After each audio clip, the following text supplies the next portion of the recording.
संसार में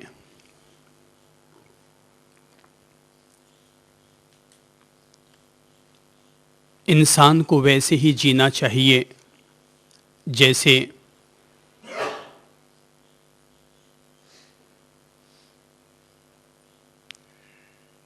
नदिया में नाव चला करती है। नाव पूरी तरह नदिया से संस्पर्शित होती है, लेकिन संस्पर्शित होने के बावजूद वो नदिया में कहीं एक किनारे पर, एक स्थान पर टिकी हुई नहीं रहती। वह चलती है, वह विहार करती है, और जैसे नौका एक किनारे से दूसरे किनारे पर इंसान को पहुंचाया करती है, ठीक इसी तरह ज्ञानी महापुरुष कहते हैं कि संसार भी एक नदिया और सागर की तरह होता है। शरीर हमारा किसी नौका के समान है। व्यक्ति की मेधा, व्यक्ति की प्रज्ञा पतवारों का काम करती है। ज्ञानी लोग, महर्षि लोग, ऋषि लोग प्रज्ञा के पतवारों के सहारे ही इस संसार सागर को पार किया करते हैं।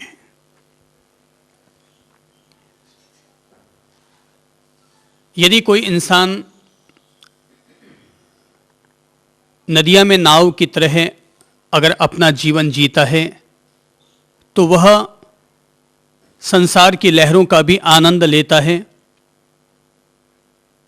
और संसार से ऊपर उठकर मुक्ति का भी पथिक बना करता है। मैं मानता हूं कि यदि कोई व्यक्ति संसार में आया है, प्रकृति या परमात्मा ने इंसान को संसार में भेजा है, तो इंसान को संसार का भी आनंद लेना चाहिए और यहाँ से उसे जिस लोक की ओर जाना है उस लोक को भी अपनी नज़रों में बसाते हुए उस अज्ञात लोक का, उस प्रकाश लोक का, उस मुक्ति लोक का भी आनंद लेना चाहिए। तो इसलिए व्यक्ति के जीवन में संसार भी हो और संन्यास भी हो। मुझे वैदिक परंपरा ने प्रभावित किया और मैं उसके द्वारा दी गई इस व्यवस्था को एक आम मानव जीवन के लिए बहुत व्यवस्थित व्यवस्था समझता हूं कि जिसमें वे कहते हैं कि व्यक्ति को 4 आश्रमों के मुताबिक अपने जीवन को जीना चाहिए। पहला चरण ब्रह्मचर्य आश्रम का नाम दिया गया, दूसरे चरण को गृहस्थ आश्रम, तीसरे को वानप्रस्थ और चौथे को संन्यास आश्रम। 1000 में से कोई एक आध ही ऐसा विरला होता है जो पहले चरण में ही अंतिम चरण को जी लिया करते हैं। अर्थात वे अपने बचपन में ही संन्यास आश्रम को स्वीकार कर लिया करते हैं, पर जब धर्म अपनी ओर से कोई व्यवस्था देता है तो वह एक व्यक्ति विशेष के लिए या 1000 में किसी एक व्यक्ति के लिए वह व्यवस्था नहीं देता। धर्म की व्यवस्था प्राणी मात्र के लिए होती है, आम इंसान के लिए होती है। और जब हम आम इंसान की बात करते हैं तो पहला चरण ब्रह्मचर्य आश्रम का है, अर्थात मर्यादा पूर्वक, पवित्रता पूर्वक ज्ञानार्जन करने का है। दूसरा चरण गृहस्थ आश्रम का है, अर्थात व्यक्ति जब पढ़ लिख जाए, शादी के योग्य हो जाए तो वह संसार में प्रवेश करे। उसी को ही इन लोगों ने गृहस्थ आश्रम की संज्ञा दी है।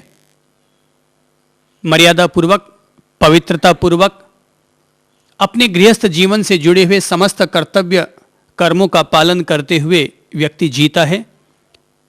तो गृहस्थ धर्म को जीना भी धर्म का ही एक अंग है, धर्म का ही एक चरण है। कोई यह ना समझे कि अगर कोई व्यक्ति गृहस्थ में प्रवेश कर रहा है तो वह किसी पाप पथ का अनुगमन कर रहा है, वह भी जीवन का एक अनिवार्य चरण है। हां, कुछ लोग ऐसे होते हैं जो गृहस्थ जीवन में प्रवेश करते हैं, लेकिन प्रवेश करने के बावजूद अपने आप को किसी कमल की पंखुड़ियों की तरह ऊपर उठाने में सफल हो जाते हैं। बाकी के लोग गृहस्थ में प्रवेश करते हैं, लेकिन जैसे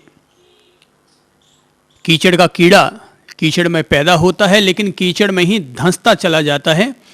गृहस्थ जीवन धर्म का एक अंग है, लेकिन शेष सारे जीवन भर के लिए गृहस्थ ही बने रहना, ये व्यक्ति के लिए डूबने का काम करता है। तो फिर जीवन की नौका, शरीर की नौका, जो वानप्रस्थ और संन्यास आश्रम के 2 चरणों को उसे पार करना चाहिए, वो पार नहीं कर पाता। तो अगर कोई व्यक्ति गृहस्थ आश्रम में प्रवेश करता है तो उसे एक दिन ऐसा भी सपना संजोना चाहिए, ऐसा भी लक्ष्य निर्धारित करना चाहिए कि वह संसार में रहते हुए भी अपने आप को उससे या तो ऊपर उठाए या अलग करे। जरूरी नहीं है कि हर व्यक्ति घर बार ही छोड़कर निकल जाए। वैसे अगर कोई घर बार छोड़ के भी निकलता है और संत भी बनता है तो रहता तो संसार में ही है। हां, अपने बनाए हुए मोह माया के संसार में नहीं रहता, बाकी रहता तो संसार में ही है। हम कहां हैं, किन लोगों के बीच में हैं, यह महत्वपूर्ण है, पर उससे भी ज्यादा महत्वपूर्ण यह है कि हम लोग सब लोगों के बीच में रहते हुए भी उन लोगों से कितने अनासक्त और कितने निर्मोही, कितने वीत मोह, वीत द्वेष या वीत राग होकर के जी सकते हैं, रह सकते हैं, ये महत्वपूर्ण है।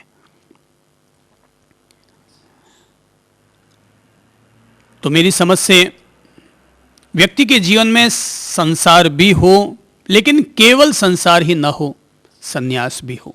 हां, अगर केवल संन्यास ही है, यह अति उत्तम है, यह सर्वश्रेष्ठ है। पर अगर केवल संसार ही है तो यह आदमी के लिए विचारने की बात है। संसार में संन्यास हो तो चलेगा, संन्यास में संसार हो तो कम चलेगा। व्यक्ति को ऊपर उठना चाहिए। और जो व्यक्ति गृहस्थ में प्रवेश करने के बाद अपने आप को ऊपर उठाने के प्रति थोड़ा सा तत्पर होता है, तो जैसा कि मैंने कहा कि किसी भी गृहस्थ व्यक्ति के लिए बुनियादी तौर पर 2 धर्म होते हैं, दान और पूजा। तो दान देने का मतलब यही हुआ कि उसने अपने स्वार्थों का त्याग किया, उसने अपनी परिग्रह बुद्धि को कम किया, संसार के प्रति जो उसकी आसक्तियां हैं वह उन्हें छोड़ने को तैयार हुआ, तो तभी तो कोई व्यक्ति दान दे पाएगा। और फिर ईश्वर की पूजा और उपासना के लिए भी अगर अपने दिल में जगह देगा, अपना वक्त उसके लिए लगाएगा, तो निश्चय ही अगर कोई व्यक्ति संसार के रस रंग में उलझा हुआ है और वह उसमें उलझते हुए भी अगर ईश्वर को याद करता है, तो मानकर चलना चाहिए कि उस व्यक्ति ने अपने छोटे से दिल में केवल पत्नी को और बच्चों तक को ही, केवल घर गृहस्थी को ही जगह नहीं दी, घर गृहस्थी से भी 2 कदम आगे बढ़ाने का पुरुषार्थ किया।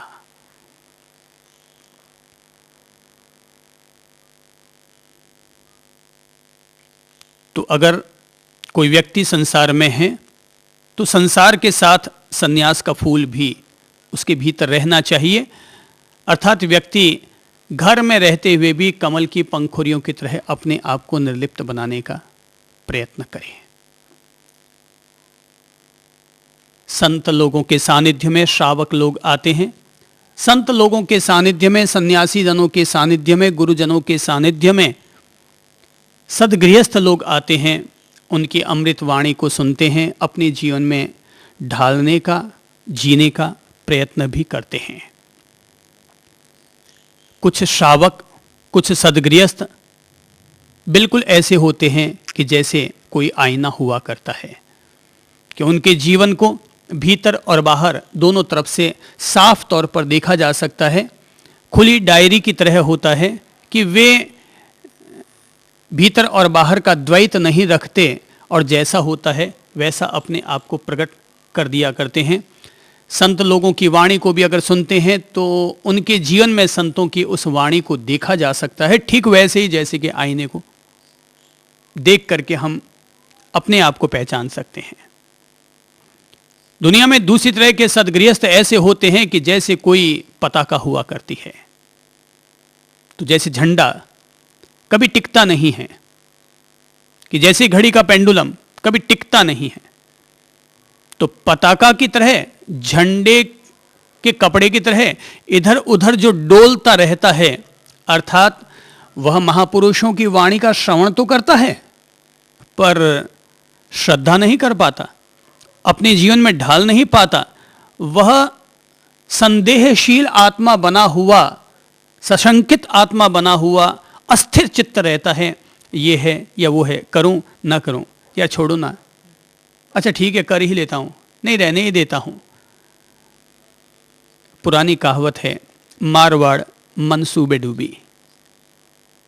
तो केवल वो मनसूबे करता रहता है लेकिन क्रियान्वित नहीं कर पाता, अस्थिर चित्त है झंडे की तरह। अपने धर्म के प्रति, अपने उसूल के प्रति, अपने सिद्धांत के प्रति, गुरुवाणी के प्रति श्रद्धा निष्ठ नहीं हो पाता। तीसरे सद्गृहस्थ ऐसे होते हैं कि जैसे कोई काठ का मोटा लकड़ा हो, तो काठ के मोटे लकड़े पर जल्दी से किसी भी चीज का असर नहीं हो पाता।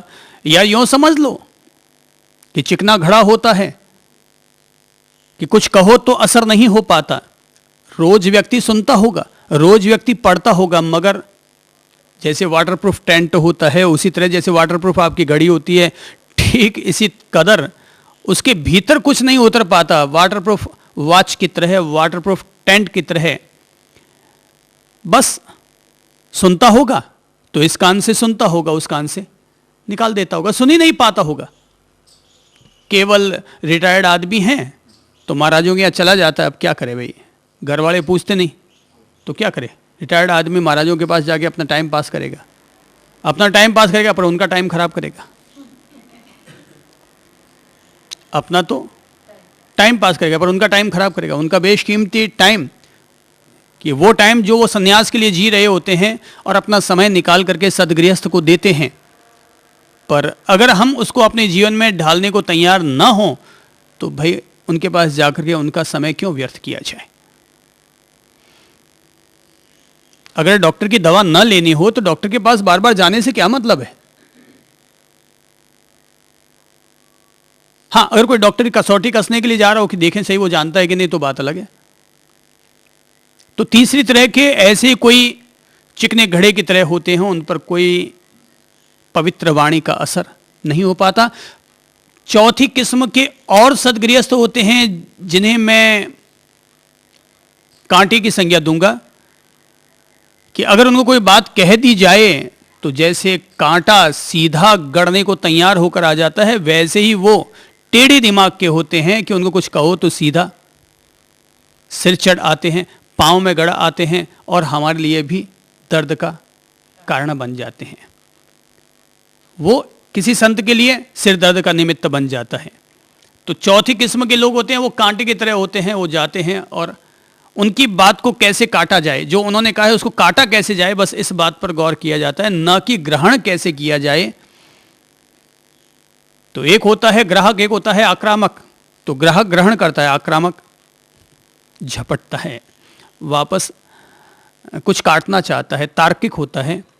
इसलिए अगर किसी संत के पास जाते हैं तो एक तार्किक बन करके नहीं, एक ग्राहक बन करके जाएं, एक सत्पात्र बन करके जाएं, कि जो उनकी ओर से हमें दिया जा रहा है हम उसे प्रेम पूर्वक, श्रद्धा पूर्वक ग्रहण करें। तर्क के आधार पर अगर हम सोचेंगे ये सही है कि नहीं, ठीक है कि नहीं, अगर हम यही सब सोचते रहे तो हम कभी भी ग्रहण नहीं कर पाएंगे और हम पताका की तरह, झंडे की तरह हम लोग अस्थिर चित्त बने हुए रहेंगे।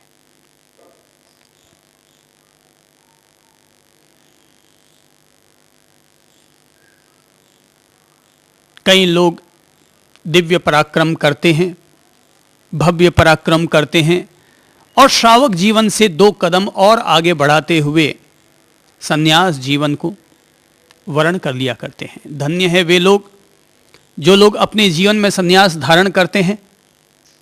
व्यक्ति जो कि संसार में रहता है, संसार के 100 थपेड़े खाने के बावजूद, हर किसी की 100 लाते खाने के बावजूद व्यक्ति के मन में संन्यास लेने की प्रेरणा नहीं जग पाती।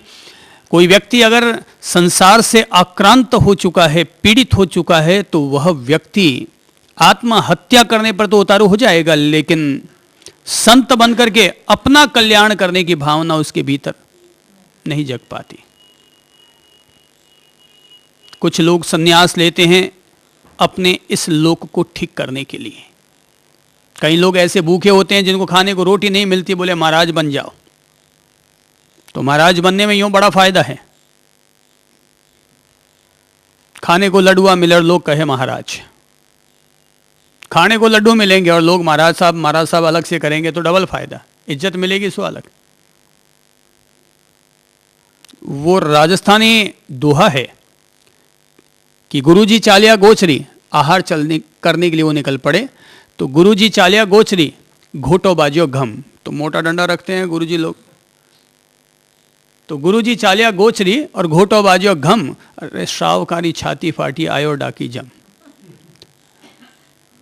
तो जो ऐसे केवल खाने पीने के लिए ही महाराज बनते हैं, उनके लिए ही इस तरह के टिप्पणी मूलक, इस तरह की टिप्पणी मूलक उनके लिए बातें हुआ करती हैं।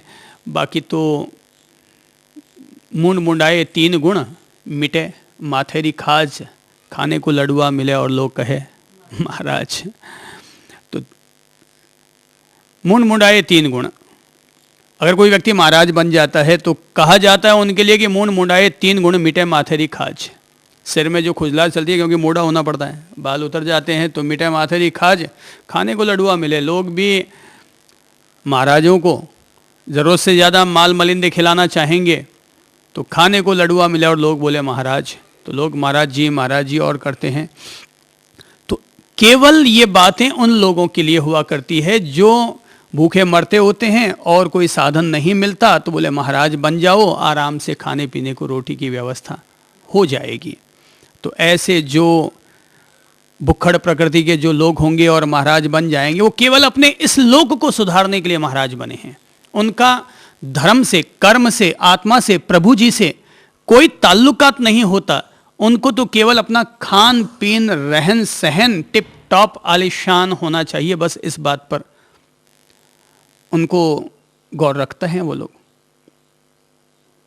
तो कुछ लोग तो इसलिए महाराज बन जाते हैं क्योंकि उनको ये अपना लोक सुधारना है। कुछ लोग परलोक को सुधारने के लिए महाराज बनते हैं कि बूढ़े हो गए भाई, मरने को चले हैं और कल प्रभु जी को भी मुंह दिखाने के लिए जाना है, तो अपना परलोक सुधार लो भाई। तो अपना परलोक सुधारने के लिए कई लोग मरने से पहले संथारा ले रहे हैं। कई लोग परलोक सुधारने के लिए तो बोले कि डॉक्टर ने जवाब दे दिया है ये मर जाएंगे, शरीर छूटने वाला है, तो झट से कहा जाता है ठीक है भाई, एक दिन के लिए इनको महाराज बना दो, कम से कम परलोक तो सुधर जाएगा। तो कुछ लोग इसलिए धर्म कर्म कर रहे हैं या महाराज बन रहे हैं कि उनको अपना परलोक सुधारना है। तीसरी किस्म के लोग, वो लोग इस लोक को भी सुधारना चाहते हैं और परलोक को भी सुधारना चाहते हैं। पर चौथी किस्म के लोग, उनका संबंध न तो इस लोक से होता है न परलोक से होता है। वो विशुद्ध रूप से अपने आत्म कल्याण के लिए संन्यास जीवन वहन करते हैं, विशुद्ध रूप से अपने आत्म कल्याण के लिए, विशुद्ध रूप से प्रभु जी से साक्षात्कार करने के लिए, परमात्मा प्राप्ति के लिए, अपने दुख दौर्मनस्य का विनाश करने के लिए, वैर वैमनस्य को जड़ से समाप्त करने के लिए, अपने मनोविकारों को, अपने इंद्रिय विषयों की मोहाशक्तियों को जड़ से उच्छेदन करने के लिए वो लोग संन्यास लिया करते हैं। सत्य की प्राप्ति के लिए, निर्वाण की उपलब्धि के लिए वे लोग संन्यास लिया करते हैं। धन्य हैं ऐसे संत जन जो कि विशुद्ध रूप से अपने आत्म कल्याण के लिए, परमात्मा तत्व की प्राप्ति के लिए, निर्वाण तत्व की उपलब्धि के लिए जो लोग संन्यास लेते हैं, ऐसे संत जनों के पांवों की धूल को भी अगर माथे से लगाया जाए तो उनकी धूल धूल नहीं होती, उनकी धूल किसी परमात्मा का प्रसाद बन जाया करती है। संतों के अगर दर्शन हो जाए, संतों की अगर सेवा मिल जाए, और खास तौर पर ऐसे संत जिनका संबंध इहलोक परलोक से नहीं है, जिनका संबंध विशुद्ध रूप से अपने आत्म कल्याण, अपने निर्वाण के साक्षात्कार के लिए जो लोग संत बनते हैं, ऐसे संतों की सेवा, उनका दर्शन, उनका पूजन जन्म जन्म के सौभाग्य से उपलब्ध होता है। प्रबल पुण्य उदय होते हैं तो ही हमें ऐसे संत मिलते हैं। ऐसा मत समझें कि हर कोई व्यक्ति संत हो गया तो संत महाराज बहुत बड़ा कोई हो गया। संत होने की सार्थकता तभी है जब उस व्यक्ति के जीवन में मुक्ति और निर्वाण एक परम सपने की तरह, एक परम लक्ष्य की तरह, एक परम उद्देश्य की तरह जिसके भीतर निवास करता है, उनका संत होना सार्थक है, धन्य है।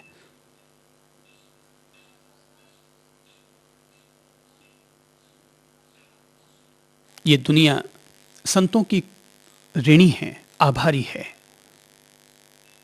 संत लोगों ने दुनिया पर इतने उपकार किए हैं, इतने एहसान किए हैं कि अतीत में हो चुके और वर्तमान में हो रहे सारे संत इस दुनिया के लिए वैसे ही हैं जैसे कि चमन में खिले हुए गुलाब के और कमल के फूल हुआ करते हैं, जूही के फूल हुआ करते हैं, चमेली के फूल हुआ करते हैं। ऐसे ही ये सारी दुनिया इन संतों की कृपा की आभारी बनी हुई है। जरा सोचो कि आज जब इतने महान संत लोग अपने कल्याण और दुनिया के कल्याण के लिए तत्पर हैं, और लेकिन इसके बावजूद दुनिया में अगर इतना आतंकवाद है, उग्रवाद है, भय फैला हुआ है, लोग इतने स्वार्थी बने हुए हैं, भाई भाई आपस में टूट रहे हैं, घर परिवार आपस में बिछुड़ रहे हैं, मान मर्यादाएं खंडित हो रही हैं, संस्कार लोगों के गिरवी रखते चले जा रहे हैं, तो जरा सोचो कि जब इतने संत लोग, इतने ऋषि मुनि, इतने मौलवी पादरी, इतने वाहे गुरु, इतने पंथी लोग, जब सारे लोग मिलकर के इस दुनिया की भलाई के लिए तत्पर हैं, तो जरा हम सोचें कि अगर ये लोग ना होते तो ये दुनिया क्या 4 दिन भी जीने के काबिल होती? अगर दुनिया में मान मर्यादा ना होती, अगर दुनिया में लोक लज्जा ना होती, तो क्या इंसान इंसान होता? आज अगर इंसान थोड़ा बहुत भी इंसान के रूप में दिखता है तो इसके पीछे कि भाई समाज का भय है, लोक लज्जा है, मान मर्यादाएं हैं, थोड़े बहुत संस्कार आड़े आ जाते हैं, तो ये सब चीजें आदमी को गलत काम करने से रोकते हैं। नहीं तो इंसान डांडा है, एक छिपा हुआ जानवर है, और कब किस व्यक्ति के भीतर छिपा हुआ पशु जग जाए कोई पता थोड़ी है। कब कौन इंसान सांड की तरह है किसी को सींग मार बैठे, अब कब कौन बंदर किस बंदरिया के पीछे पड़ जाए कोई पता थोड़ी है। ये तो ठीक है, थोड़ी संस्कार हैं, थोड़ी संस्कृति है, थोड़ी मान मर्यादा है, लोक लज्जा है, इसके चलते अपन सब लोग गलत आदतों से, गलत कामों से, गलत राहों से अपन लोग किसी न किसी सीमा में बचे हुए हैं। तो ये संत लोग अपन सब लोगों के कल्याण के लिए तत्पर है। याद रखो, संतों के दर्शन, संतों की सेवा जो भी अपन लोगों से बन पाती है जरूर करने के भाव रखने चाहिए। जब भगवान कहते हैं कि अगर हम किसी जानवर को भी 2 रोटी खिलाते हैं तो जीव दया कहलाती है। जब हम किसी भूखे इंसान को 2 रोटी खिलाते हैं तो वह हमारे लिए पुण्य का निमित्त बनती है। तो अगर हम किसी संत को 2 रोटी खिलाते हैं, अपने हाथों से बनाई हुई, अपने हाथों से कमाई हुई, अगर हम 2 रोटी खिलाते हैं तो मेरी समझ से उस आदमी की दरिद्रता दूर होती है, पाप शिथिल होते हैं और व्यक्ति के जीवन में भाग्य सौभाग्य का उदय होता है। मैं तो संत जनों की बहुत इज्जत करता हूं, और अगर ईश्वर कुछ दे सकता है तो यही प्रार्थना करूंगा कि रोजाना इस दहलीज पर 150 संतों को भेजता रहे, ताकि 2 रोटी उन्हें खिला करके हम अपने अन्न को सार्थक कर सकें, अपने पुरुषार्थ को सार्थक कर सकें, ईश्वर ने जो कुछ भी उपलब्धियां दी हैं उन उपलब्धियों को धन्य और सार्थक कर सकें।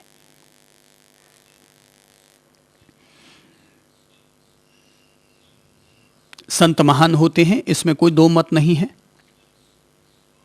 जितना भी उनसे बन पाता है वे अपनी ओर से अधिक तप और त्याग को, जप और तप को, प्रभु भक्ति को, आत्मशुद्धि को जीने का प्रयत्न करते हैं। और अगर कोई नहीं भी करता है तब भी उनसे जितना संभव हो पाता है, उनकी नियति में, उनकी प्रकृति में जितना भी है, वो उनसे जितना संभव हो पाता है वो अपनी ओर से जरूर करते होंगे। यदि कोई संत समाज की अगर 2 रोटी खाता है, किसी श्रावक से, किसी भी सद्गृहस्थ से अगर आहार ग्रहण करता है, और फिर भी यदि वह अपनी धर्म आराधना नहीं करता, यदि कोई श्रावक यदि कोई सद्गृहस्थ किसी संत के पांव में झुकता है, अपने प्रणाम समर्पित करता है, और फिर भी अगर संत अपने जीवन में थोड़ी सी भी अगर साधुता को नहीं जीता, तो याद रखो कि किसी के द्वारा पांव छुआना बहुत आसान है, लेकिन यह बहुत बड़ा कर्ज है।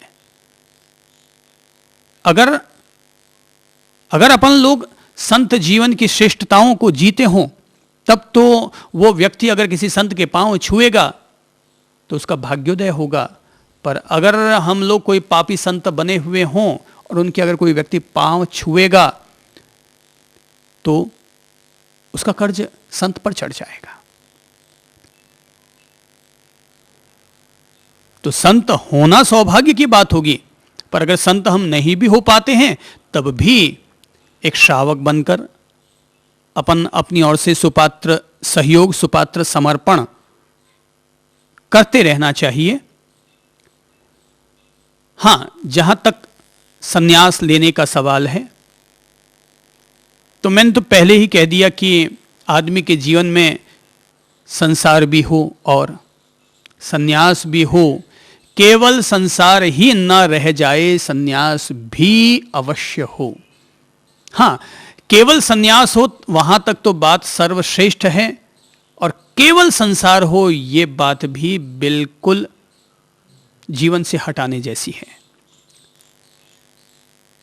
तो जीवन में संसार को अगर हम मानते हैं उत्सव का प्रतीक, संसार को अगर हम मानते हैं आनंद लेने का प्रतीक, मटर गश्ती करने का प्रतीक, जीवन को खुशहाल बनाने का प्रतीक, तो मैं कहूँगा ध्यान को हम मानेंगे संन्यास को जीने का प्रतीक, स्वयं को आत्म तत्व की तरफ ले जाने वाला प्रतीक, परमात्मा की तरफ ले जाने वाली पगडंडी। तो एक तरफ सेलिब्रेट भी करो और एक तरफ मेडिटेट भी करो, ध्यान भी हो और उत्सव भी हो, संसार भी हो और संन्यास भी हो। संसार के साथ अगर संन्यास चलेगा तो धीरे धीरे संसार भी हमें मुक्ति की तरफ ले जाएगा। तो ये हमारा लक्ष्य होना चाहिए, हमारी आंखों में ये सपना होना चाहिए कि एक न एक दिन हम भी जरूर संत बनेंगे और जीवन में संन्यास धारण करके अपने शेष जीवन को धन्य करेंगे।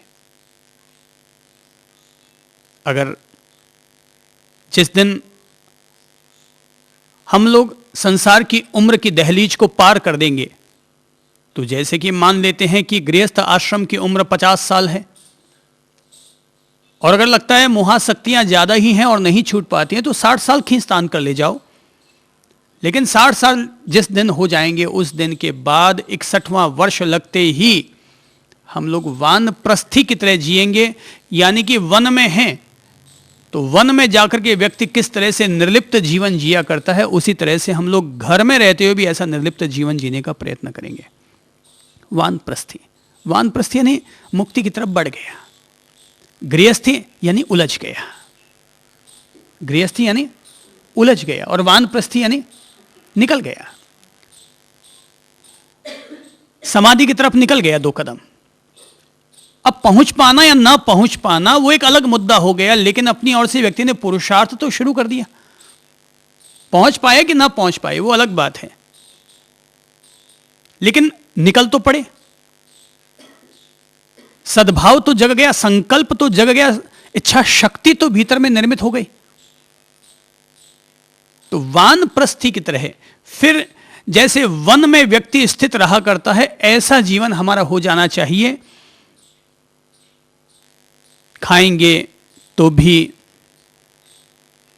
शुद्धतापूर्वक खाएंगे, शाकाहार ग्रहण करेंगे, रात्रि भोजन नहीं करेंगे, संयमित जीवन जिएंगे, पानी पिएंगे तो छान कर पानी पिएंगे, बोलेंगे तो पवित्र वाणी बोलने का प्रयत्न करेंगे, सोचेंगे तो अच्छे सकारात्मक विचार सोचने का प्रयत्न करेंगे, और अगर जीवन में अच्छी बुरी कोई घटना हो भी जाएगी तो उसे अपनी घटना न समझते हुए इसे प्रकृति की व्यवस्था मानकर सहजता से स्वीकार कर लेंगे। तो ये सब वो तरीके होते हैं जो आदमी को गृहस्थ आश्रम से धीरे धीरे वानप्रस्थ की तरफ ले जाते हैं।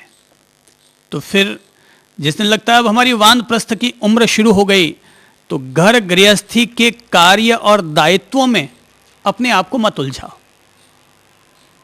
अब जो हमारे बच्चे बड़े हो गए हैं उन पर सौंप दो। भाई हम कब तक खींचते रहेंगे उनकी गाड़ी को और अपनी गाड़ी को?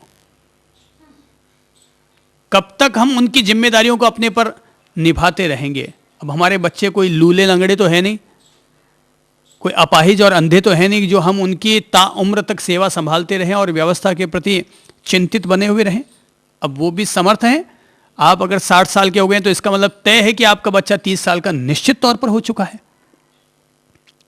और 30 साल का बच्चा बच्चा नहीं होता, 30 साल का इंसान एक पूर्ण मनुष्य होता है।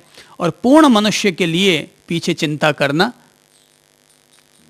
ये संसार की चिंताओं को अपने भेजे में ढोने की तरह है। तो वानप्रस्थ का मतलब यह हुआ कि अब व्यक्ति भले ही घर में रहता हो लेकिन कोई हस्तक्षेप नहीं। ठीक है, अब जो होना है सो हो जाए। कोई सलाह मांगने आ जाए तो दे दो, और नहीं मांगने आता है तो अनावश्यक बीच में हस्तक्षेप मत करो। नहीं तो होगा यह कि उनके दोष, उनके आक्रोश हम पर हावी हो जाएंगे और वे हमसे जुदा होना पसंद करेंगे।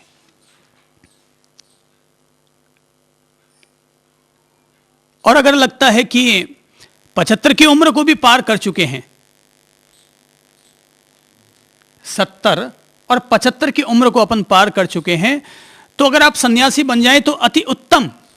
और अगर न भी बन पाए तब भी कम से कम अब हम घर में रह करके भी पूरी तरह संत का ही जीवन जिएंगे। अब हमारे लिए पत्नी कोई पत्नी नहीं है, अब हमारे लिए बच्चे कोई बच्चे नहीं हैं, हम सबके बीच में हैं, सबके साथ में हैं, मगर पूरी तरह से सबसे मुक्त हैं।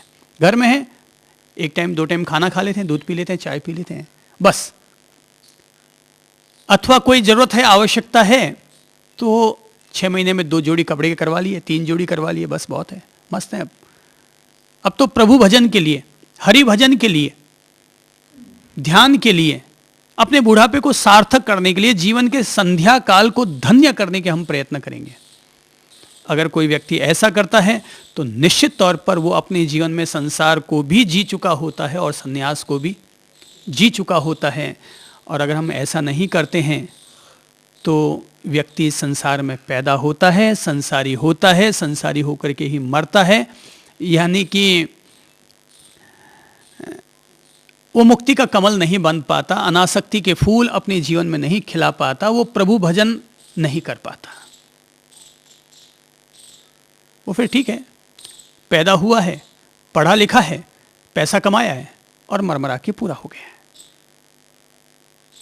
उसने अगर कोई भला किया भी होगा तो केवल अपने बच्चों का भला किया, पत्नी का भला किया, या ज़्यादा से ज़्यादा अगर कोई थोड़ा सा श्रवण कुमार होगा तो अपने माँ बाप का भला किया, पर अपना भला क्या किया?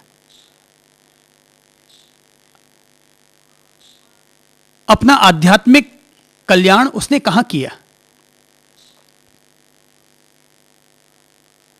तो मेरी समझ से हर व्यक्ति को, मैं तो कहूँगा हर संत को, जो कि सामाजिक संत बन चुके हैं अपन लोग, तो अपन सभी सामाजिक संतों को भी ये विवेक रखना चाहिए कि अगर व्यक्ति के कल्याण के लिए अगर एक व्यवस्था दी गई है कि पहला ब्रह्मचर्य, दूसरा गृहस्थ, तीसरा वानप्रस्थ, चौथा संन्यास, तो मैं कहूँगा कि भाई जैसे एक व्यक्ति 25 साल का होता है तो गृहस्थ में प्रवेश करता है, और संत संन्यास लेता है तो समाज में प्रवेश करता है, और समाज की सेवा, कि मंदिर बनाने, कि मठ बनाने, कि उपाश्रय और स्थानक बनाने, समाज का कल्याण करने, गौशालाओं को चलाना, या इस तरह के बहुत सारे पवित्र कार्य करते होंगे सामाजिक सेवाओं के। लेकिन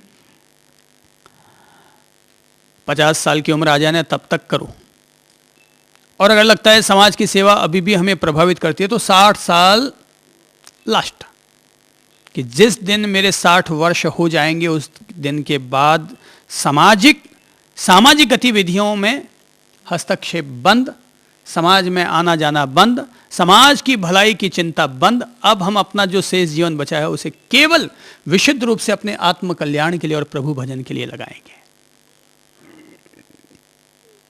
ये जितने भी महाराज लोग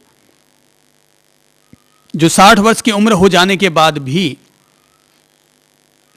जो वाहन से चलते हैं उनको भी कहता हूं, और जो पैदल चलते हैं, वो 60 साल के हो गए इसलिए पैदल तो अब उनसे चला नहीं जाता, तो ठेला गाड़ियों पर और व्हील चेयर पर जो चलते हैं, मैं उनसे खास तौर पर अनुरोध करूंगा कि अगर 60 वर्ष हो चुके हैं तो अब समाज की चिंता को छोड़ो, चातुर्मासों की व्यवस्था को छोड़ो, और कहीं कोई भी शहर से दूर किसी ऐसे पवित्र स्थान का, शांत सौम्य स्थान का चयन कर लो जहां तुम अपने बुढ़ापे को प्रभु भजन के लिए, अपने संयम के लिए, अपने विशुद्ध तप त्याग के लिए, अपने आत्म कल्याण के लिए, अपने भाव विशुद्धि के लिए, आत्मशुद्धि के लिए समर्पित कर सको।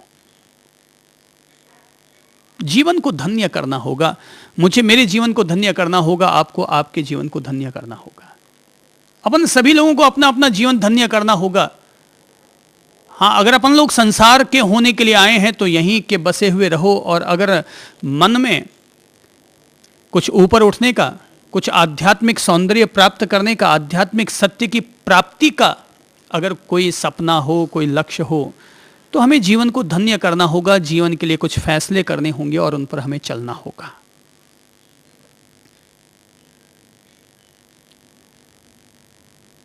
महावीर स्वयं संत पुरुष थे, लेकिन संत पुरुष होते हुए भी उन्होंने अपने हजारों लाखों अनुयायी बन जाने के बावजूद उन लोगों से यह बात कहने का दुस्साहस किया कि केवल सिर मुंडा लेने से कोई व्यक्ति श्रमण नहीं हो जाता, केवल भूखे मर लेने से कोई व्यक्ति तपस्वी नहीं हो जाता। यह बहुत बड़ी क्रांति की बात है।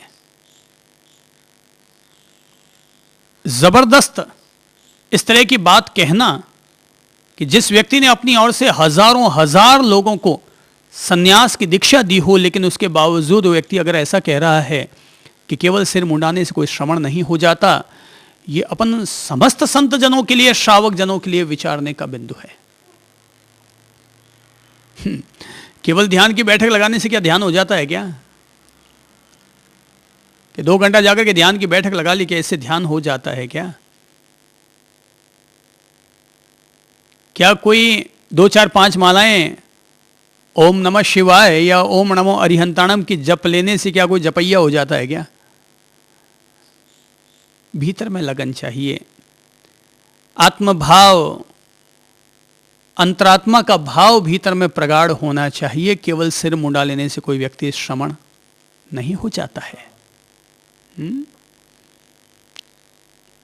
श्रमण, संत, सन्यासी वह होता है कि जो सचेतनता से जीता है। श्रवण का पहला धर्म ही है जागरूकता। आत्म जागरूकता पूर्वक, सचेतनता पूर्वक, अवेयरनेस के साथ वो अपने जीवन के प्रत्येक कार्य को संपादित करें। संत सोने के लिए नहीं बनता। सोना शरीर की व्यवस्था हो सकती है, नींद लेना शरीर की व्यवस्था हो सकती है, पर संत सोने के लिए संन्यास में नहीं आया है। खाना उसके शरीर की व्यवस्था हो सकती है, आवश्यकता हो सकती है, पर वो खाना खाने के लिए संत नहीं बना। तो सचेतनता पूर्वक अपने प्रत्येक कार्य को संपादित करना, यह सन्यासी का, यह संत का पहला दायित्व होता है कि जागरूकता पूर्वक वो चलेगा। अगर कहीं चलेगा तो जागरूकता पूर्वक चलेगा, पांव भी रखेगा तो जागरूकता पूर्वक रखेगा। जैसा कि मैंने अभी कहा कि अगर पानी भी पियो तो छान कर पियो, तो यानी कि संत अगर पानी भी पिएगा तो भी छान कर पिएगा, कुछ बोलेगा तो भी ध्यान रखकर बोलेगा, गंभीरतापूर्वक बोलेगा, विचार करके बोलेगा, और कुछ सोचेगा तो भी सोच सोच कर सोचेगा, ढंग से सोचेगा, आत्मभाव के साथ सोचेगा। कहीं ऐसा ना हो जाए कि हमारी सोच इतनी दूषित हो जाए कि हमारा चोला तो संत का हो जाए, पर भीतर का जो खोला है ना, भीतर का जो खोला है वो कहीं गड़बड़ ना हो जाए, वो कहीं मैला ना हो जाए, वो कहीं गंदला ना हो जाए।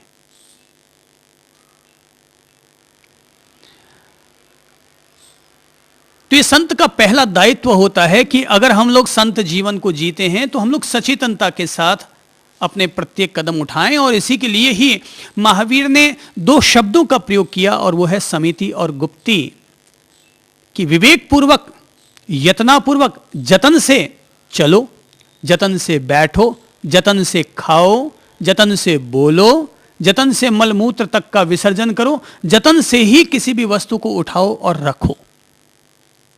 यह संत जीवन का लाइफ मैनेजमेंट है, ये संत जीवन का लाइफ मैनेजमेंट है। लापरवाह या लापरवाही संत जीवन के साथ शोभा नहीं देती, क्योंकि लापरवाही का दूसरा नाम प्रमाद है, और प्रमाद सन्यास का शत्रु है।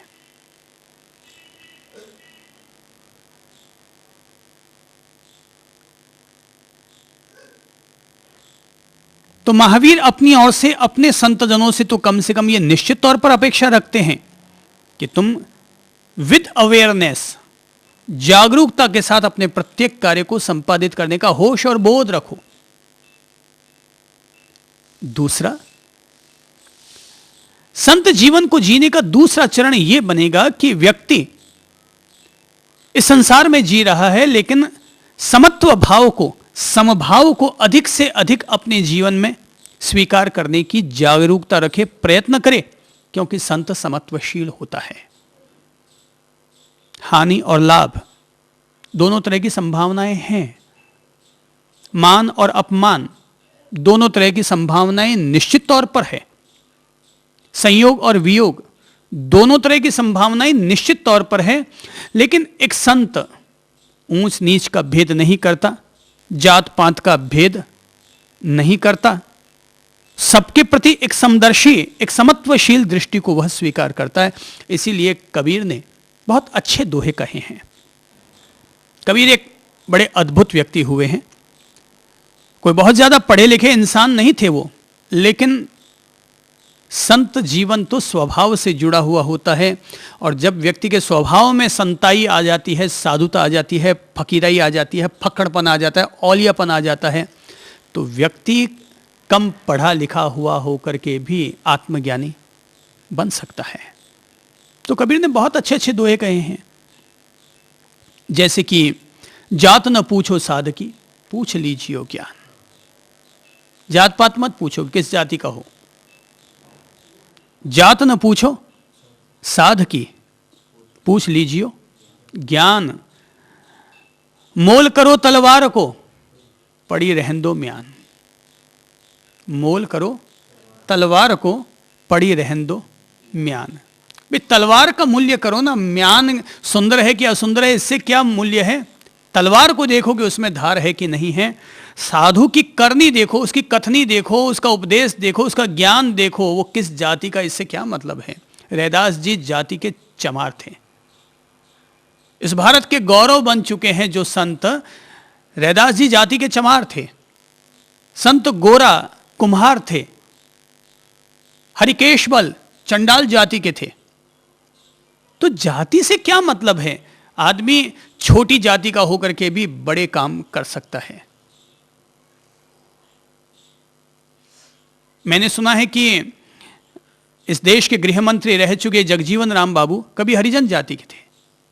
तो जाति किसी भी आदमी की छोटी या बड़ी है, इससे क्या फर्क पड़ना है? आदमी के कर्म ऊंचे होने चाहिए, आदमी के ज्ञान की दशा ऊंची होनी चाहिए, तो छोटी जाति का होकर के भी व्यक्ति महान कहला सकता है। जीसस कौन सी बड़ी जाति के थे? सुकरात जी कौन सी बड़ी जाति के थे भाई? कबीरदास जी कौन सी बड़ी जाति के आदमी थे? तो छोटी जाति के होकर के भी दुनिया के लिए महान आदर्श बन गए। कबीर ने बड़े अच्छे अच्छे दोहे गाए हैं। जात न पूछो साधु की, पूछ लीजिए ज्ञान। तो इसलिए मैं तो ये कहूंगा कि पंथ वंथ को मत देखो, कौन संत किस पंथ का है, अब इसमें क्या पड़ा है? पंथ तो सामाजिक व्यवस्था है, इसके अलावा पंथ का कोई मूल्य नहीं है, कोई वजूद नहीं होता है। एक सामाजिक व्यवस्था है, ठीक है, वहां तक ठीक है कि वो अमुक व्यक्ति, अमुक संत, अमुक परंपरा का, अमुक धर्म का, यहां तक हम समझे वो ठीक है। पर संत तो किसी भी पंथ परंपरा का क्यों ना होना। जब महावीर कहते हैं कि गृहस्थ तो देने मात्र से धन्य होता है, इसमें पात्र अपात्र का क्या विचार, तो संत के तो पांव छूने से अपन धन्य होते हैं, फिर चाहे जिस पंथ का क्यों ना होना। मैं समझता हूं ये व्यक्ति की मूढ़ता है, ये संकीर्णता है, जो अपन सोचते हैं कि हमारे पंथ के संत ही हमारे हैं, बाकी संतों से हमें कोई प्रयोजन नहीं है। तो मैं समझता हूं ये आदमी का मिथ्यात्व है। अगर कोई संत परंपरा, धर्म परंपरा ये कहती हो कि हमारे संत या हमारी परंपरा के संतों को प्रणाम करना वो हमारा सम्यक्त्व है, और दूसरी परंपरा के संतों के हम प्रणाम नहीं करेंगे क्योंकि इससे हमारा मिथ्यात्व पोषित होता है, हमारा सम्यक्त्व चला जाता है, तो मेरे जैसा आदमी होगा तो मैं तो कह दूंगा अगर ऐसे समकित जाता हो तो कल जाता हो तो आज जाए। जो किसी संत के पांव छूने से अगर हमारा सम्यक्त्व, अगर हमारा सत्य अगर चला जाता है, तो ऐसा सत्य हीरो की तरह कीमती तो नहीं होता। 2 कौड़ी का कहलाए तो अलग बात है। तो मेरी समझ से तो अगर जात न पूछो साधकी, पूछ लीजिए ज्ञान, मोल करो तलवार को पड़ी रहन दो, म्यान को छोड़ो कौन किस पंथ परंपरा का है। तलवार का मोल करो, धार का मोल करो, ज्ञान का मोल करो, व्यक्ति के विचार का मोल करो, उसके जीवन का मोल करो, उसके दर्शन का मोल करो। दर्शन का मोल करो, प्रदर्शन का नहीं। ऐसे कबीर ने एक बहुत अच्छा दोहा और कहा है, साधु ऐसा चाहिए कि जैसा सूप सुभाए, और सार सार को गही रहे थोथा देई उड़ाए। काम काम की बात अपने पास रखो, बाकी सब झमेले छोड़ो। बाकी सब झमेले मेले के। तो साधु ऐसा चाहिए जैसा सूप सुभाए, कि जैसे सूपड़ा सार सार को अपने पास रख लेता है, और जो थोथा होता है, जो चावल की भूसी होती है, अन्न की भूसी होती है, उसको उड़ा दिया करता है। तो काम की बात अपने पास रख ले और बाकी बात भूल जाए। बाकी बातों को व्यक्ति भूल जाए। तो समत्व, समभाव, ये किसी भी संत का अनिवार्य गुण है। सवाल अभी ये नहीं है कि अपने को कोई संत नगर में आए तो जाना चाहिए कि नहीं जाना चाहिए। अभी प्रश्न तो ये उठ रहा है कि संत हमारी दहलीज पर आके खड़े हो जाते तो भी हाथ जोड़ने को तैयार नहीं हो पाते हैं। वहां तक जाना तो बहुत अच्छी बात है भाई। अगर कोई व्यक्ति गंगा स्नान करने के लिए जाना चाहता है तो ये बहुत अच्छी बात है कि यहाँ से अपन चल करके हरिद्वार जाएं और गंगा स्नान करके आएं। पर जो आदमी हरिद्वार में ही रहता है और गंगा स्नान के लिए नहीं जाता, तो उसके लिए क्या कहा जाए। संत, मंदिर, ग्रंथ, कोई भी XYZ ऐसी कोई भी चीज़ क्यों ना हो, अगर हम जाते हैं वहाँ पर, तो अगर हमारे भाव अच्छे हैं, ऊंचे हैं, किसी के प्रति आदर भाव है, तो ज़रूर जाने चाहिए।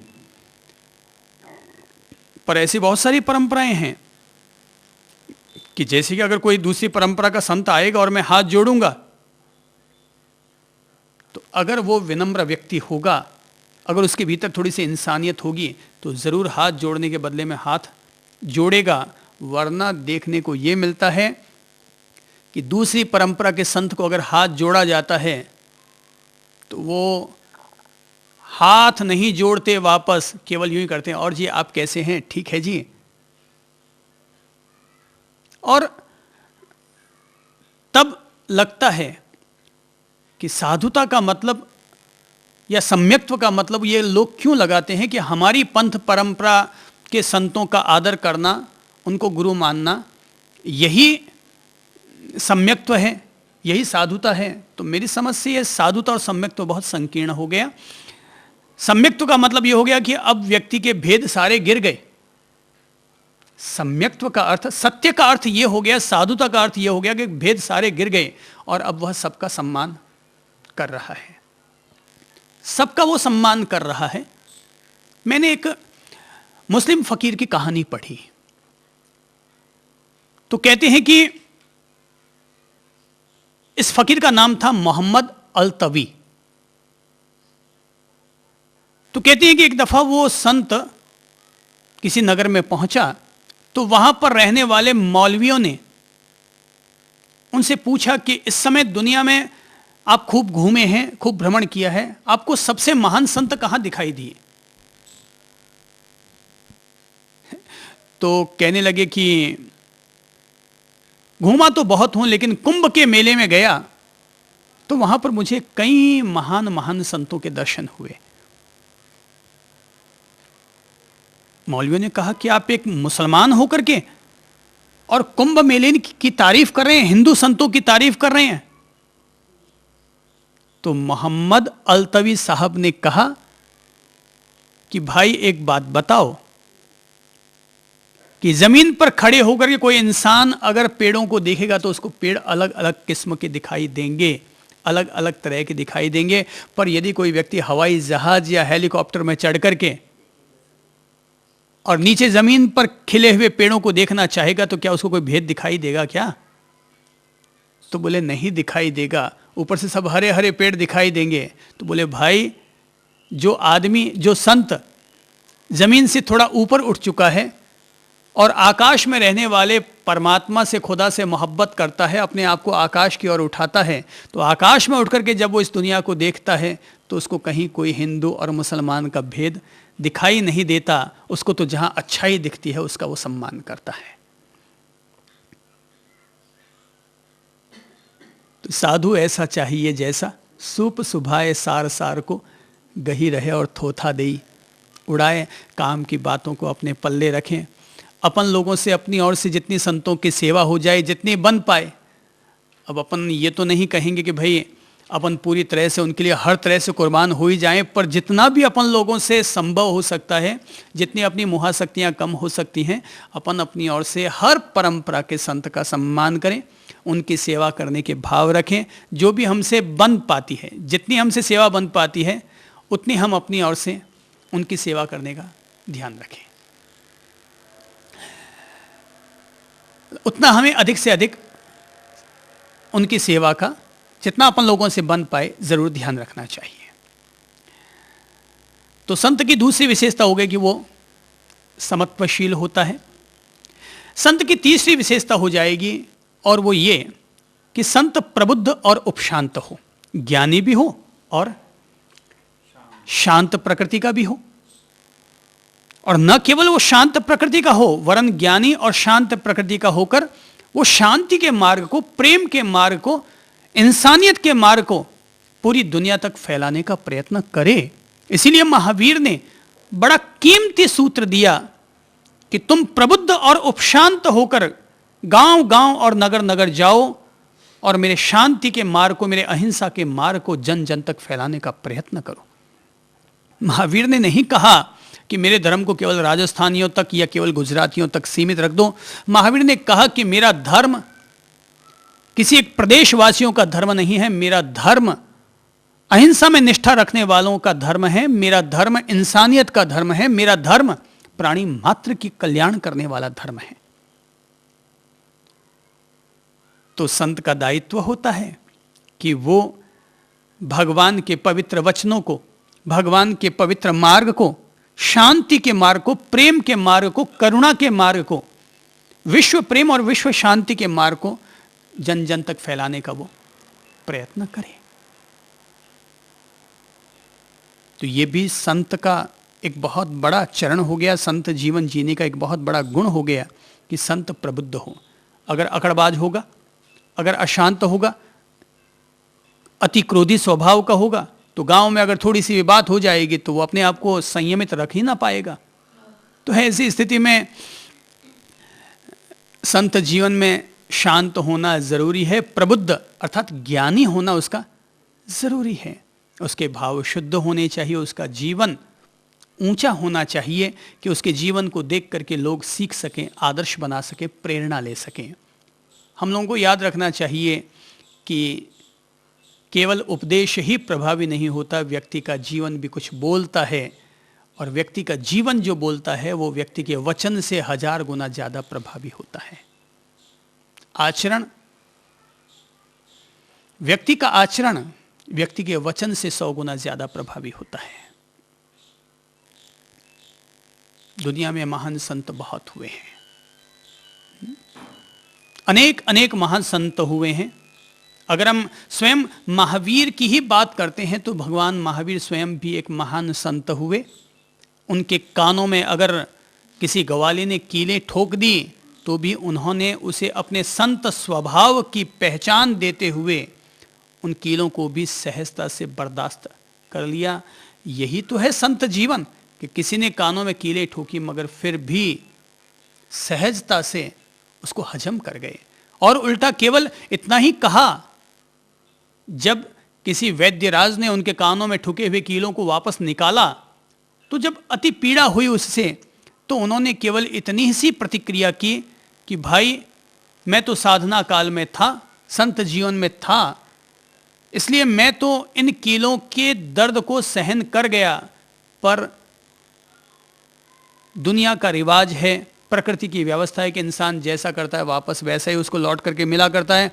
तो जब ये उसने जो कीलें ठोकी है तो इसका कर्म का उदय, इसके पाप का उदय जब उस ग्वाले के आएगा तो वह बेचारा कैसे सहन करेगा। तो उस करुणा मूर्ति ने इतनी करुणा दिखाते हुए उसके प्रति भी क्षमा भावना रखी, करुणा की भावना रखी, और कहा कि भाई उसका भला हो, ईश्वर उसे माफ करे, क्योंकि जिस दिन इस पाप का उदय उसके जीवन में होगा तो वो बेचारा कैसे सहन कर पाएगा।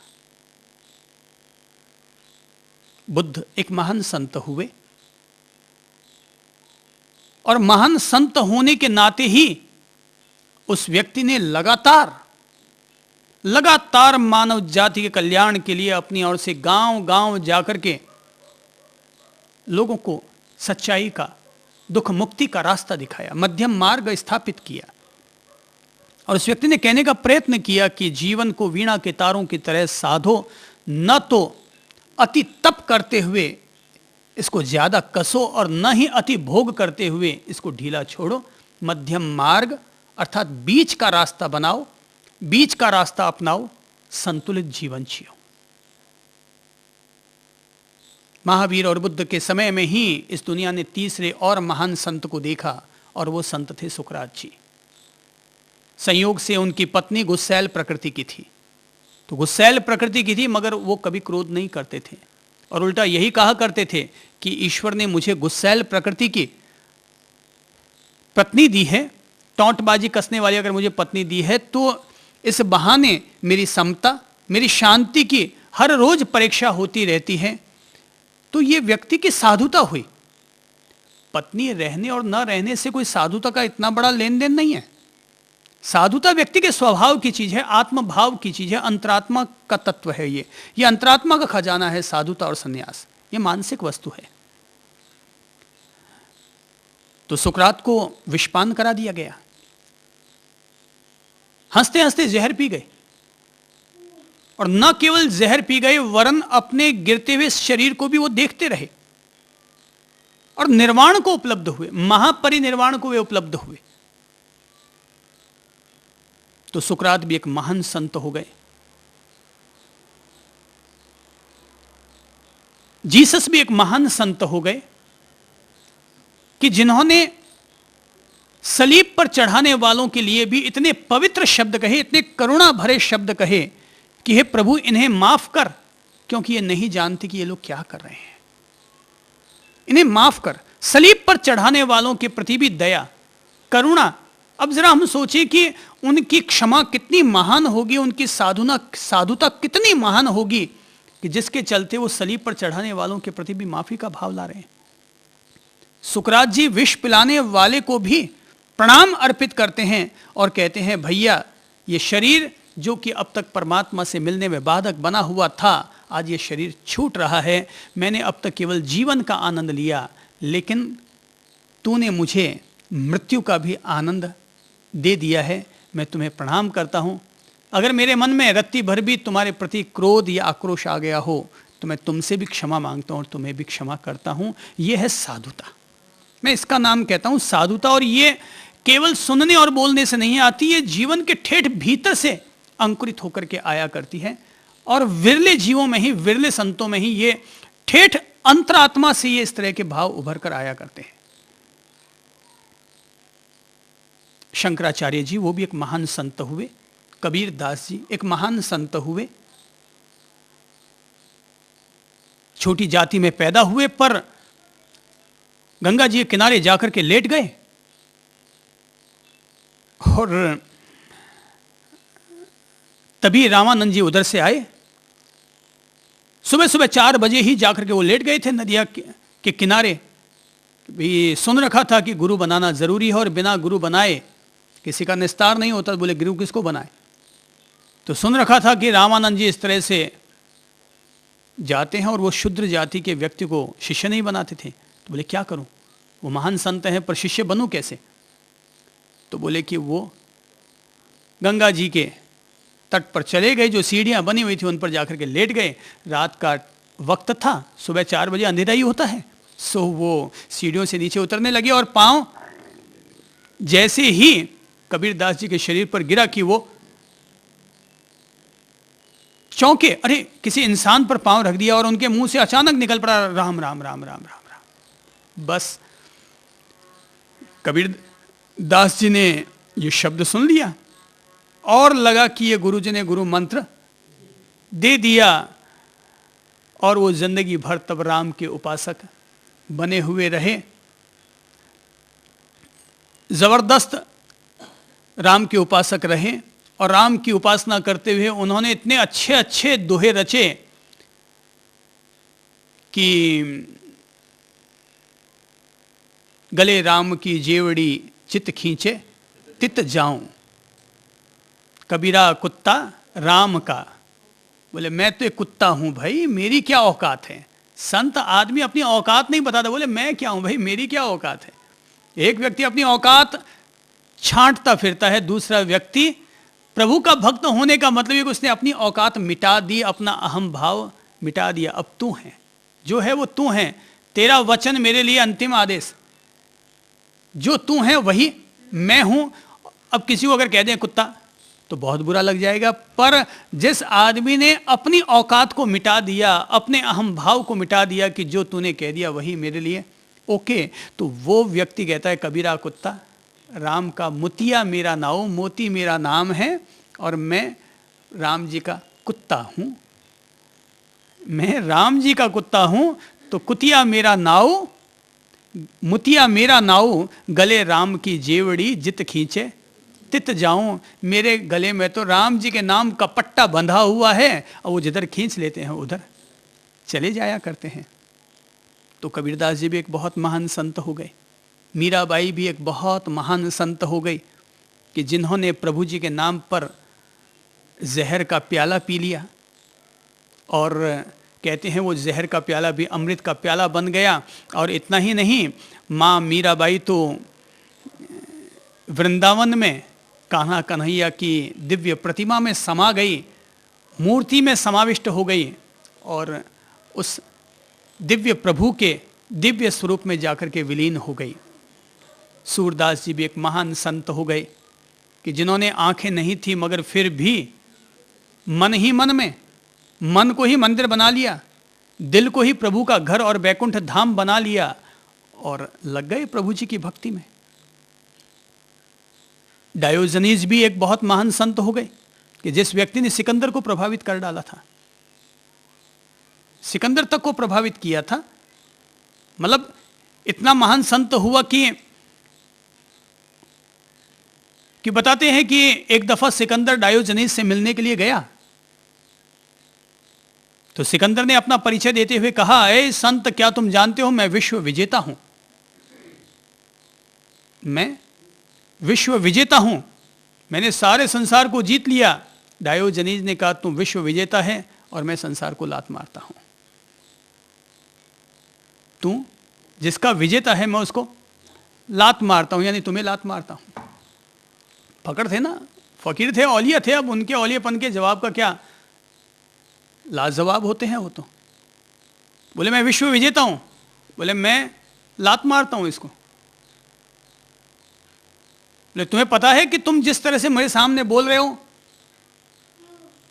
मैं जिसके लिए चाहूं वही जीत सकता और जिसके लिए ना चाहूं वो नहीं जीत सकता। मैं अभी चाहूं तो तुम्हें मार सकता हूं।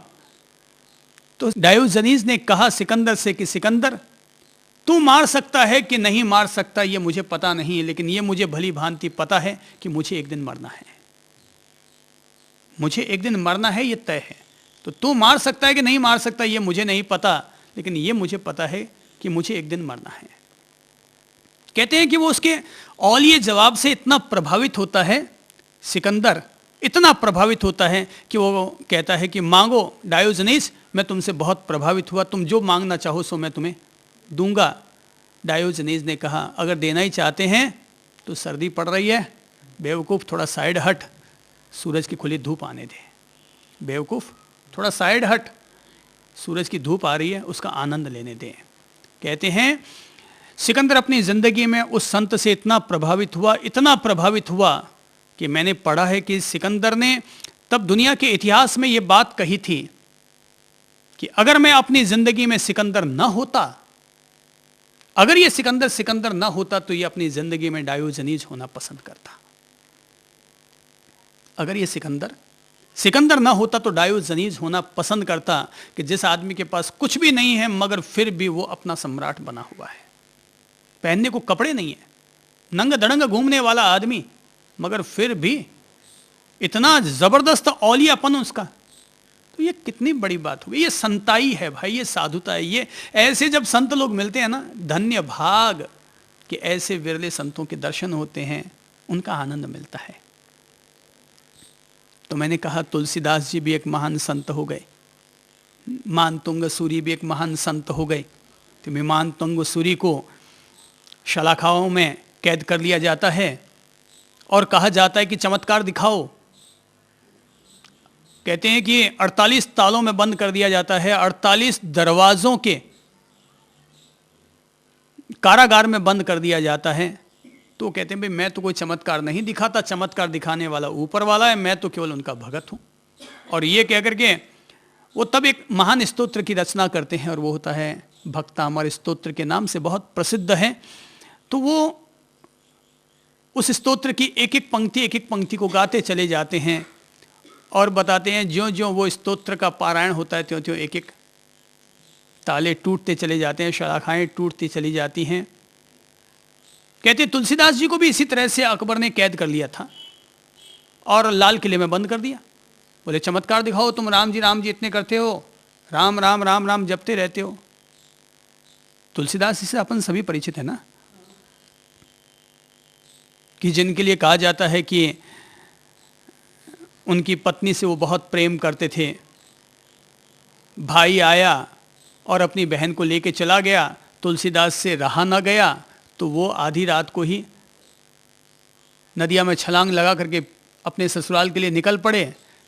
तैरते तैरते थक गए तो एक मुर्दे को लकड़ी समझा और उसकी टांग पकड़ करके पार लग गए, और पत्नी के देहरी तक पहुँचे तो वहाँ पर एक सांप लटक रहा था, अजगर लटक रहा था, उसको उन्होंने रस्सा समझा और पकड़ करके ऊपर चढ़ गए। तब पत्नी ने झाड़ते हुए कहा था, गुस्से के मारे झाड़ते हुए उसने कहा था कि जितनी तुम्हें मुझसे प्रीत है, अगर उतनी राम जी से अगर प्रीत होती, उतनी कि अगर उससे आधी भी प्रीत होती तो भी तुम्हारी भवभीति मिट जाती। तो तुलसीदास जी को भी कहते हैं कि लाल किले में कैद कर दिया था अकबर जी ने, सम्राट अकबर ने, कि चमत्कार दिखाओ, तुम राम राम राम राम इतना जपते हो भजते हो। लाल किले में बंद कर दिया। बताते हैं कि जिस समय उन्हें कैद किया गया, थोड़ा सा भी वक्त न बीत पाया होगा कि पूरे लाल किले पर बंदरों ने ऐसा आक्रमण किया कि सैनिक लाल किले को छोड़ छोड़ कर ये भागने लगे। तो अकबर जी गए, तुलसीदास जी के पांवों में गिर पड़े और माफी मांगी, क्योंकि तुलसीदास जी हनुमान जी के भगत थे। तो चमत्कार ये हुआ कि पूरे बंदरों का हुजूम वहां पर चला आया।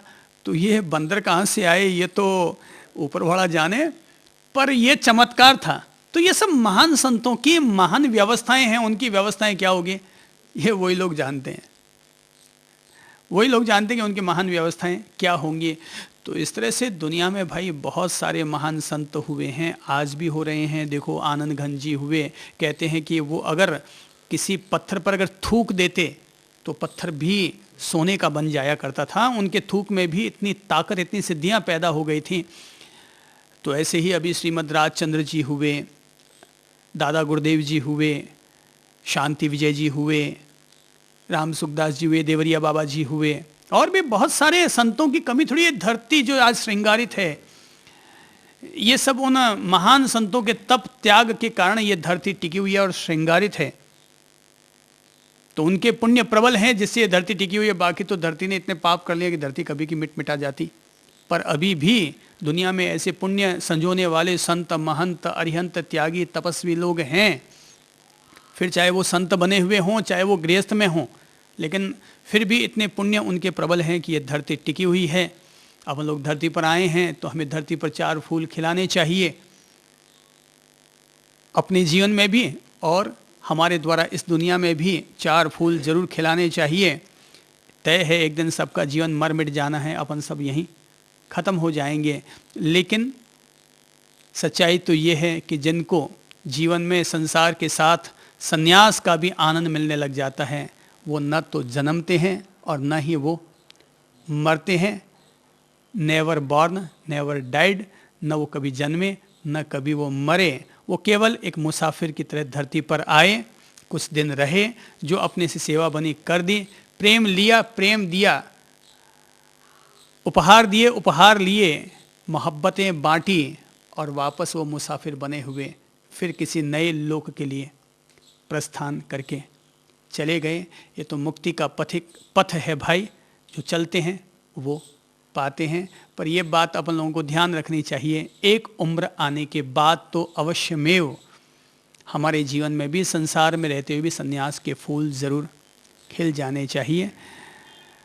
मेरे जीवन को मैं धन्य करूँगा, आपके जीवन को आप धन्य करेंगे। सबकी जवाबदारी अपने आप पर आती है। अपन सभी लोग अपनी अपनी जवाबदारी को समझेंगे और निभाएंगे। सब लोगों के लिए बहुत बहुत अमृत प्रेम। नमस्कार।